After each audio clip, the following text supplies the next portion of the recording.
प्रार्थना करने पूर्वर मु आपण को केतोटी मुख्य पदपर्व उपरे नहीं जीवी आपण यही पदपर्व को केवल शुणु ना दयाकोरी यहाँ फील करी शक्तिर सह विश्वास करी शुणु कहीं प्रभु जीशु कहते विश्वास करने लोक मान निमंते सबकि संभव अटे। प्रभुंर वाक्य जीवंत और कार्य साधक। प्रभुंर वाक्य सत्य अटे, ताहा केबे भी मिथ्या जीव नाही। आज यही वाक्य डायरेक्ट प्रभु आज आपण को कहउछंती आउ प्रभु आज यही वाक्य केवल मते ही कहउछंती बोली आपण विश्वास करी सुनंतु। जिहसय 1 अध्याय 9 पद। आंभे कि तुमको आज्ञा देना हो बलवान हुआ वो साहसिक हुआ, त्रासयुक्त हुआ नहीं कि हताश हुआ नहीं, कारण तुम्भे जो आड़े जीव सदा प्रभु तुम्भ परमेश्वर तुम्हार संगी हेबे। यही वाक्य होची आज आपणको पाई परमेश्वरंकर आड़ू प्रतिज्ञा आउ एहा आपण विश्वास करंतु। चिंता ही हमर निद को हजई दे थाए। आज आपण जो भी परिस्थिति रे थांतु ना कहीं मन रखंतु सर्वशक्तिमान जिहोबाजी परमेश्वर सर्वदा आपणको सहित अछंती। मु सतरे आपणको कहूची आपण एका हो जाई नाहंती। गीत संहिता 139 अध्याय रे पूरी लेखा अछि से आमर बसिबार उठिबार चलिबार भाबिबार सब विषय जानती। तो कौन से आपण आज कौन चिंता करुछंती ताहा से जानती नहीं, से जानती। जदि आज आपणको जीवन रे जहाँ भी घटुची ताहा परमेश्वर जानुछंती तेबे आपण आ काहे बेसी चिंता करुछंती। आज रात्रि रे आपण शांति रे विश्राम करिबा दरकार। माथ्यू 11 अध्याय 28 पद। हे परिश्रांत ओ भारग्रस्त लोक समस्ते मो निकट को आस, मु तुम्भ मानंकु विश्राम देबी। आज रात्रि रे एही वाक्य केवल आपणको पाई अटे। आपण एही दुनिया रे परिश्रम करी करी थकी जाइछंती। परिवार रो ओ समस्त विषय बोझ नै भारग्रस्त हो जाइछंती, किंतु किछि असुविधा नाही। आपणको जीवन रे जहाँ भी कठिन विषय घटी थाउ ना कहीं आज ही रात्रि रे प्रभु जीशु आपण को विश्राम देवा पाई चाहछंती। फिलिपियो 4 अध्याय 13 पद। यही वाक्य को आपण को आपणकर माइंड को कहंतु जे मोर शक्तिदाता को साहाय्य रे मु समस्त विषय करि पारे। समस्त विषय मीन्स समस्त जहाँ भी आज आपण को कठिन लगुच कि जहाँ भी आज आपण को इच्छा अच्छी करने कि आपणकर भविष्य जो योजना अच्छी प्लान अच्छी से सब विषय को आपण तांकर साहाय्य द्वारा उत्तम भाव में करें।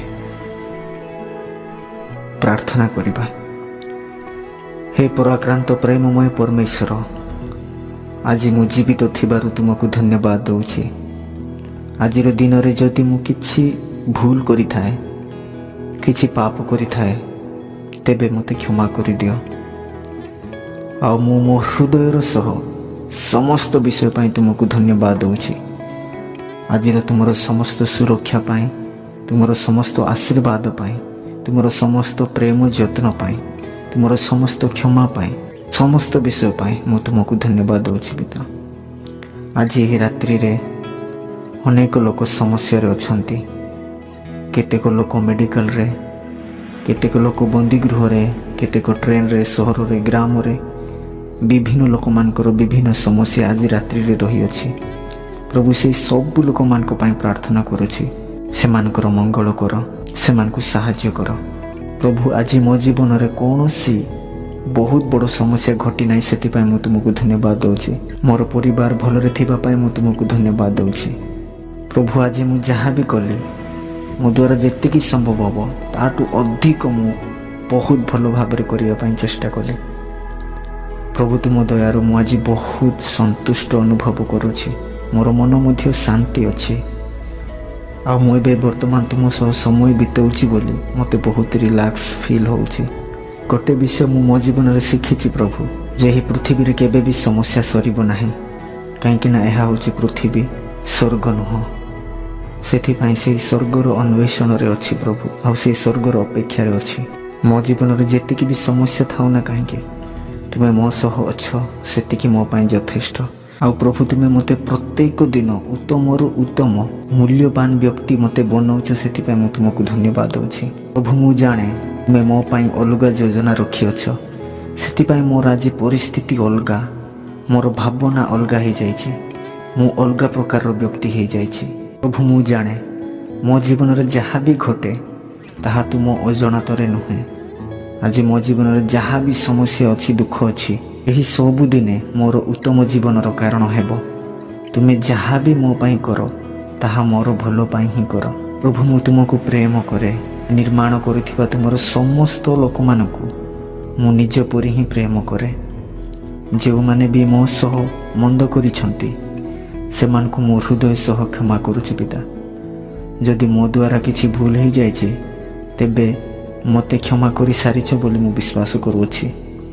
ଆସନ୍ତାକାଲି ମୋ ପାଇଁ ନୂତନ ହେବ, ଆଉ ସେହି ନୂତନ ଦିନରେ ମୋ ଜୀବନରେ କେତେ କେମିତିକା ମନ୍ଦ ପରିସ୍ଥିତି ହେଲେ ମଧ୍ୟ ମୁଁ ସେ ଦିନକୁ ଶାନ୍ତିରେ ଓ ଆନନ୍ଦରେ ବିତେଇବି।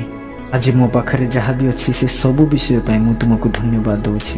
ଯେଉଁ ପରିବାର ଅଛି ଆଉ ଯେଉଁ ନିଜର ଲୋକମାନଙ୍କୁ ତୁମେ ମୋତେ ଦେଇଅଛ ସେ ସମସ୍ତଙ୍କ ପାଇଁ ମୁଁ ତୁମକୁ ଧନ୍ୟବାଦ ଦେଉଛି। ଆଉ ସେମାନେ ସର୍ବଦା ଖୁସିରେ ରୁହନ୍ତୁ, ଏହା ହିଁ ମୁଁ ସବୁବେଳେ ଚାହୁଁଛି ପିତା।